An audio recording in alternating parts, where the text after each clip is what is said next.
old or young, we're always being fed a steady diet of new things that we haven't tried before. Certainly, this pandemic has given us a rather rich diet. Um, Sometimes a diet that didn't taste so good. Um, but in fact, we had to try new things. And just the fact that we are together this morning virtually and have been is one of the brilliant ways that these new things are graced by God. Um, but we all meet these new things with different stories in our head. For instance, Ian and Aida, who just got married, their story might sound like, what's it going to be like the rest of our lives together? Aida, who has not come to the United States before, is certainly asking many questions that are in her heart and head about living in a different country and living full time with Ian. Whether we're old, we might ask, I've never been widowed before. I've never been alone before. Maybe I've never had cancer before. I was rather enamored by the story in the head of Opal Lee this past week. And you might have seen or read about Opal Lee, who, when she was 12, saw a mob of 500 white supremacists set fire to her family home and destroyed it. But a woman um, who didn't allow that story to be the only story in her head. A woman who has been fighting and campaigning and teaching um, for equity, for justice, and especially for our national holiday, which we celebrated for the very first time in that category um, of Juneteenth.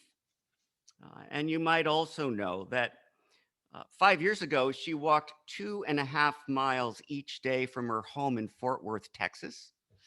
And the 2.5 miles each day until she got to Washington, D.C., the 2.5 miles were symbolic of the 2.5 years that it took for the Emancipation Proclamation to finally give the people in Galveston, Texas, the news that in fact they were slaves no longer.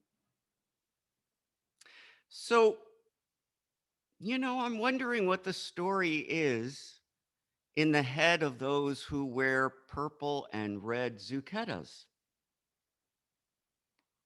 who feel as if they need to protect the sanctity of Holy Communion in such a way that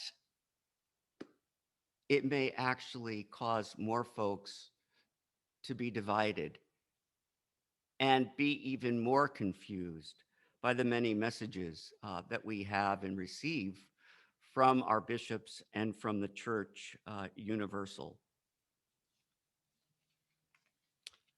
So we all have stories in our heads. Those stories, again, symbolically, the wind and the sea that Jesus controls and dies down and says, guys, what are you so afraid about? Our stories do keep changing. But the big question for all of us is always the same.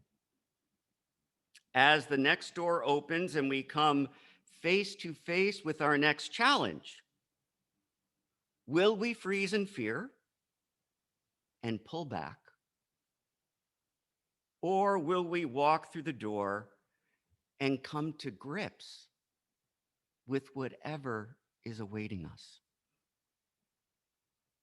The question is not whether being alive is dangerous and difficult. We know that.